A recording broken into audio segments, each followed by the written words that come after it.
back to the Cal game. It was a 4th and 1 from, I believe, your own 32. Yes. That ended up, pretty early in the game. Can you talk a little bit about on the sideline the decision-making process there and why you felt it was important to go forward at that point? Well, because at that given time, what we wanted to do was, again, the momentum shifts of the game. And I didn't feel that was a time to where we needed to punt, just for where we are, the mindset and establishing, again, that identity of, we're going to play the game within the game. There was question as to where the spot of the ball, and if we had come up short on that. And so, again, having faith, in our players and their ability to convert in that scenario, that situation, I felt good about it. I didn't waver. Wouldn't second guess. Even if we had to come up short, I still believe at that particular point, based upon what I was seeing and how we were playing and performing, that was going to be key. It was very important. 4th down for us. I know with Bryce Love a couple weeks ago, you said it's never one player, but Tate's made a pretty big impact, and he's earned comparisons to Michael Vick from his college days. I know you played with Michael Vick. From watching film, is that a legitimate comparison, and just what are your overall thoughts on his game? I'm not going to take away from Tate, but that's Michael Vick. Come on now. Now, like you said, I played with Michael Vick, and no. And I'm not saying that to knock the kid. What I'm doing is, Michael Vick was a special player, and now I understand the comparison, right? Because he's a mobile quarterback and he's made some extraordinary plays with his feet, and but now you're talking about the difference of 4-2, 4-1.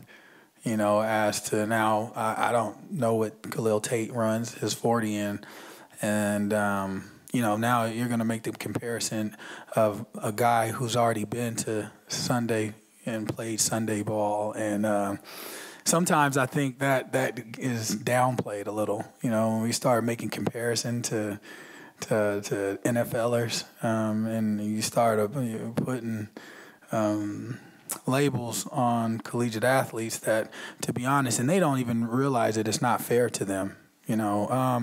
However, I do believe that Khalil Tate is a tremendous athlete, and I do not believe that one player makes a team because, again, you have 10 other guys out there blocking for him. You have receivers who have executed, really good game plans offensively in the play action. Tight ends have also been very effective, for him. So, although yes, he's in a sense a third running back there, and you heavily have to account for him. Again, there are 10 other guys out there that have contributed to the success that Arizona's having. But like I said, every team that we face and in every league, every conference, right, they're going to have special players. But those special players are nothing without the other 10 guys on the field, with them. So, but like I said, not to take away from Khalil Tate,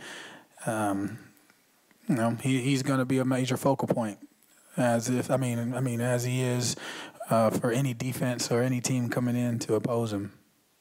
So where do you concentrate? The run of the pass, and I know right now you've got such a banged-up secondary. That's got to be a huge challenge. Well, no matter what the situation is as far as injuries, again, that's a part of the game. You still have to stop the run, and because if not, then you have no shot.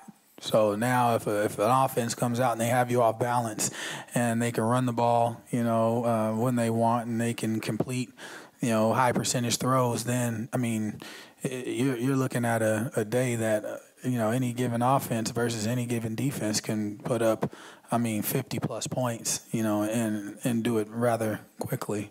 So no matter our circumstance, again, and right now that is unknown, for those guys back there in our defensive secondary. But no matter the circumstance, we still have to go out with the intent on stopping the run. Cory, you hear the adage with a team that hasn't won a lot, that they need to learn how to win. Do you believe in that theory, and does this team need to learn how to win? Well, I mean, I think there are a lot of additives and a lot of things that go along with football mantras, right? You know, you got to learn how to win, got to learn how to handle success.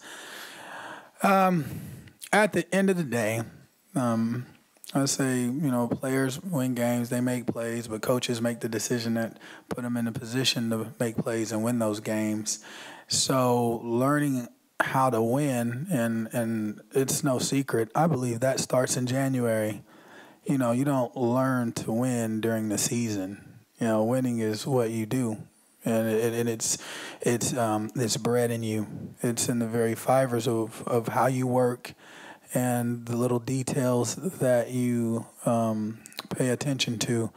So learning how to win comes along with learning how to prepare, right? And preparation is more than on a week-by-week basis, you know, because the game is such a is so choreographed in the aspect of you implement a scheme, right, offensively and defensively, and then you have to go out and you have to work on it and practice it over and over and over, and all the different movements and how you're going to defend certain route combinations, how to read pulling guards, you know, the defense, the run game, gap schemes in the run game.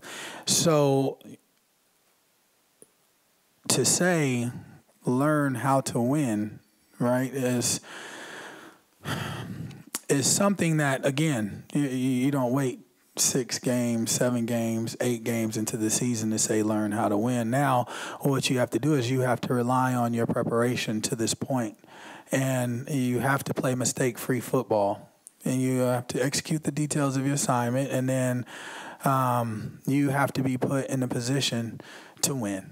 Right, you have to, and you have to be tough in it, because you have to understand the momentum shifts of games. And you have to understand it's not over until it's over. You only lose if you believe you're a loser. And so, to say learn how to win, you just win, right? And I've said it before, you win in all the details, right? All the details of your assignment. And because this is not January, it starts today.